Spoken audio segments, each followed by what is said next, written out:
Meron akong bagong deliver. Ito po ay galing ng kasa. Ayan, hindi po naayos. Ang laki ng sinisingil. Halos sa 150,000 pesos para doon sa kanyang transmission na TCM.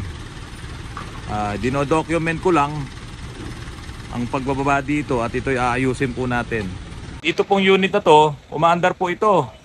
Nagtataka lang ako bakit kailangan palitan ng computer doon sa transmission. So hanapin natin kung ano talaga yung problema. Nagmamakawa yung may-ari kasi napakamahal po nung sinisingil sa kasa, 140,000 pesos para po maayos yung kanyang transmission.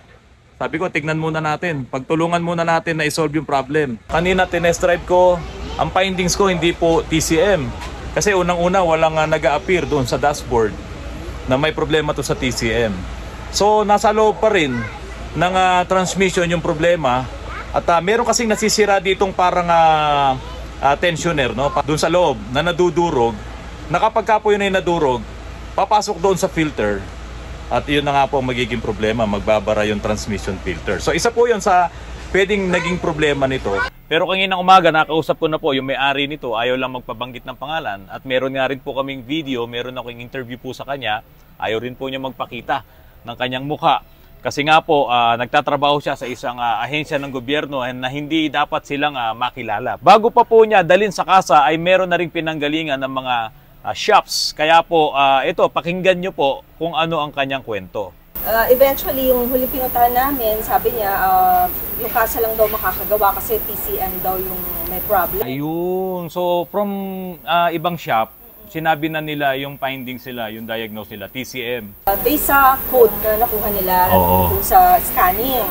So sabi nila, ang makakagawa lang daw is yung kasa. So, transmission control module, yung TCM, yung box. So dinala namin siya sa kasa and then pagdating doon, ang unang sabi is yung battery daw kailangan ng palitan. Sabi ko sa kanila, okay lang napalitan, kaya lang sabi ko, ang dami namin pinagdalhan yan. Wala namang nagsabi na, lahat sila sabi okay pa yung battery. Sa kasa po yan battery po Oo, battery ng car.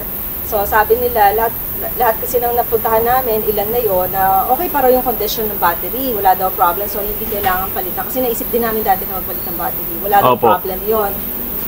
Pero yung kasa ngayon, sabi niya, dapat daw palitan na yung battery. So sabi ko, sige, if bili kayo. Bumili kami, pinadeliver namin sa kasa, pinalitan nila. And then after ilang araw naman, ang sabi naman, kasi inano daw nila, tinest drive daw nila ng medyo mas matagal. Narinig daw nila na masama yung tunog or nag-wiggle yung radiator fan. Radiator pa naman. So dapat palitan yung radiator fan, which is medyo mahal din siya. Sabi ko, sige, kung dapat nang palitan, parang no choice naman, di ba? Pinapagawa nga namin. So pinapapalitan din. So 1 to 2 weeks daw ang waiting time nun. Ngayon, after ilang days lang, after nung radiator fan, so, meron pa pinalitan yan. Radiator fan yung last, tapos na sinabing papalitan. Tapos after nun, kinabukasan or after 2 days naman, ang sabi, ang talaga daw, ang tinest drive daw kasi nila uli, yun nga, naging siya, sluggish siya. Hindi na siya ma-move forward. So, yung kailangan daw ibababa yung transmission. Ibababa yung transmission kasi yung module daw yung hindi ko naman exact, pero sabi nga mukhang yung module yung may problema yung PCM. Sabi ko, sige, dadalhan na lang daw nila ako ng quotation. So the next day naman, pinadalhan ako ng quotation. Pero sabi nyo nagpalit ng radiator? Ngayon ko lang nalaman na napalitan kasi hindi ko na-expect na napalitan dahil sabi niya 1 to 2 weeks radiator. Pero ngayon, apparently parang 3 or 4 days pa lang napalitan na yung radiator. At sabi niya, parang alam ko kung saan sila nanggagaling Kasi pag uminit, nag-sluggish siya, nagli-limp mode. So binase nila yung findings sila doon sa ano ba yung kumokontrol ng init, siyempre radiator. So parang yun yung pinanggagalingan nila. Tapos ano po ma'am nangyari? Tapos the next day, na sinabi nila sa akin na kailangan ibaba yung transmission. So the next day, nagpadala naman ng quotation. Medyo na-shock ako dun sa quotation kasi umaabot siya ng 130 plus thousand. So sabi namin, parang hindi naman, parang pinag-isipan namin, parang gusto namin magawa yung sasakyan, pero parang hindi naman worth it na gastos ng ganun kalaki. Kasi, syempre, di ba, sobrang masyado malaking pera yung Yun na po yun sa TCM na nga. yung PCM. Pero sabi nila, orderin pa daw yun, which is medyo matagal daw. So yun, nag-decide na lang kami, the next day, ito na yun, Saturday, decide na lang kami na huwag nang ituloy. Yun nga, nag-decide kami na tawagan ka. Opo, kaninang umaga lang po yun Para malaman kung magagawa ba ninyo yung problem ng car. Kasi yun nga, naghahanap kami ng mas murang option or baka meron pang ibang option na mas mura dun sa 130 plus thousand. Kasi hindi pa raw yun yung final price. Hindi pa yun final para sa kanila kasi hindi pa sila sure. Yun. Bali ma'am kasi ganito, kanina bago ko kayo tanungin kung papayag ba kayo na ma-interview ko. So sige, basta hindi ko ipapakita. Ang ganda-ganda ni ma'am, ay magpakita sa TV. Yun nga po, kasi ang sabi ko nga po kay ma'am, doon sa 100, sabihin na natin 140,000 na TCM, paano kung hindi yun yung problem? Diba? Ade, siyempre, bilhin na naman kayo dahil nakipagkasundo naman kayo na payag kayo doon. Ako naman, pagdating po niyan dito kanina, tinest drive ko kasama ng aking technician, meron na kaming nagawang ganyan. Ayun nga, may tensioner na nadudurog at pag nadurog yon magbabara doon sa filter. Pag nabarahan yung filter, hindi makaka-circulate yung fluid, yung fluid, yan po ang nagsiserve as cooling fluid dun sa loob ng transmission. So kung mainit na yung fluid mo, mag-iinit lahat yung electronics sa loob, hinto ka, magli-limp mode ka. Ang gagawin ng computer, i-limp mode ka kasi kung hindi, lalong magiging worse, masisira yung sasakyan. So yun yung findings namin, hindi yung 140,000 na box. Kaya nga sabi ko ma'am, kung halimbawa pumayag ka dun sa 140,000 na box at hindi naman po yun yung talagang problema, sino po niloko nila? Hindi po ba? Kasi ang findings namin ito, hindi yung box, mas mura. Doon sa findings nila, mas mura po talaga yung gagawin namin. Kasi kung i-overhaul ko yan, kung may na-damage dyan na linings, hindi po 140,000. Sila, pag ibinigay sa inyo, yan na po, gawa na. Mapayag po ba kayo na yung box nga ang pinalitan?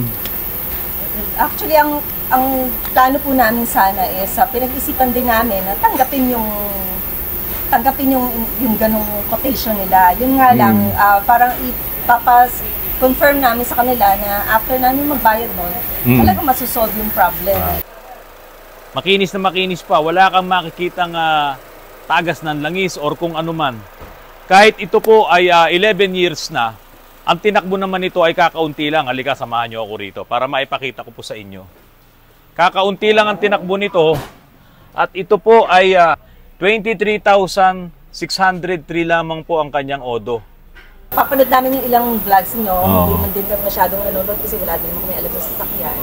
So napanood namin yung ilang vlogs nyo, mukha naman po talagang very reliable yung shop ninyo. Pero ma'am, meron ako sinabi sa inyo kanina nung umaga.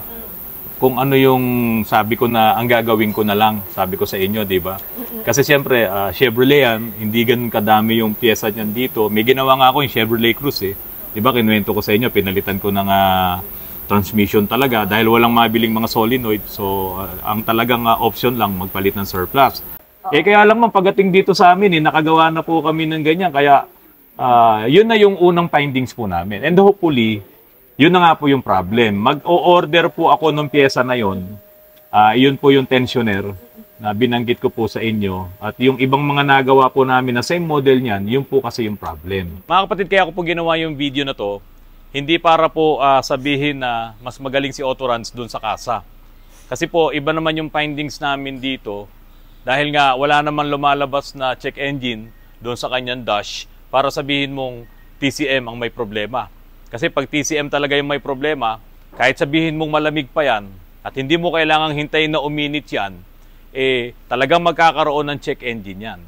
Yun nga lang, dahil sa ang findings ng kasa, ito'y papalitan ng transmission control module, yung ba'y sigurado ba sila na yun na nga yung problema?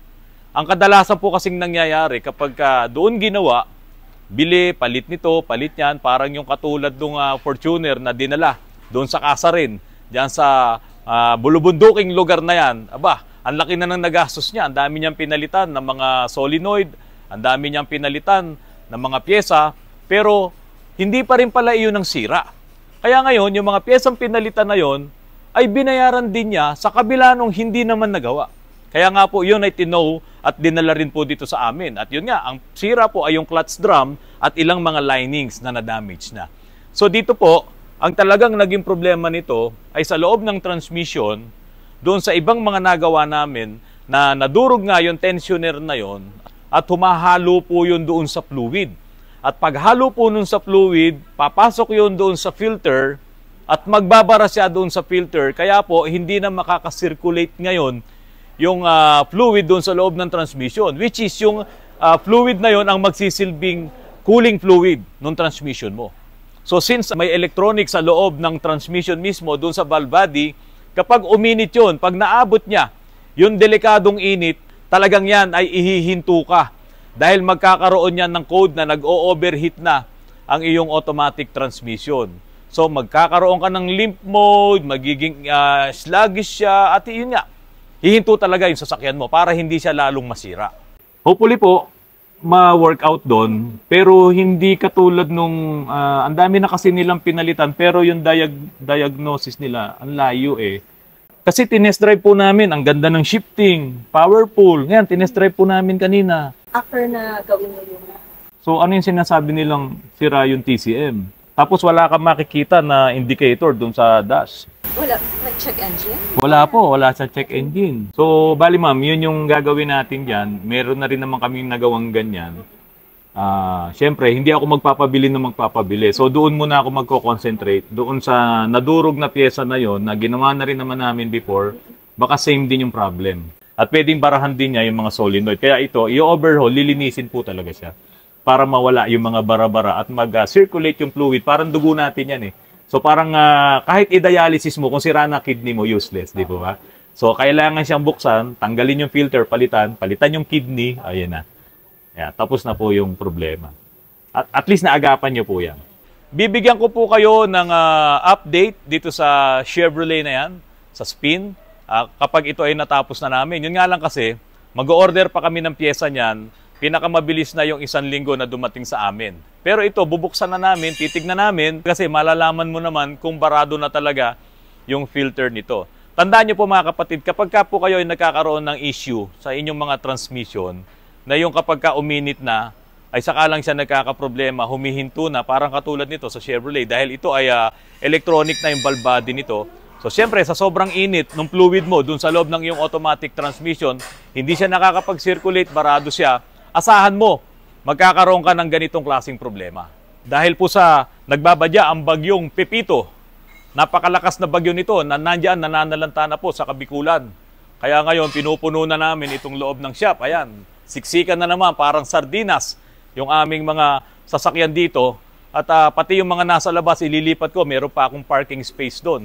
At kayo rin po, mag-ingat po kayo sa inyong pagmamaneho, mag-ingat po kayo sa inyong mga pagbabiyahe.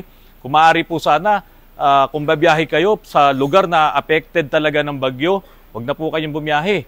Dahil ito pong nakaraang bagyo, marami pong nasalanta. Itong bagyong Christine, no? Maraming nasalanta, marami kaming ginawa dito, pati yung mga kaibigan natin, mga kamag-anak natin na nandyan sa Bicol, maraming nasiraan at hindi naman na nila madala dito yung mga sasakyan dahil nga po hindi na umaandar. So, mag-ingat po kayo. Kung wala naman kayong importanteng lakad, magstay tayo sa bahay at tignan natin kung tayo ba ay safe, no? Sa bawat panahon na nandiyan na trumaragasa itong bagyong ito. Mga kapatid, maraming salamat po at magandang gabi po sa inyong lahat.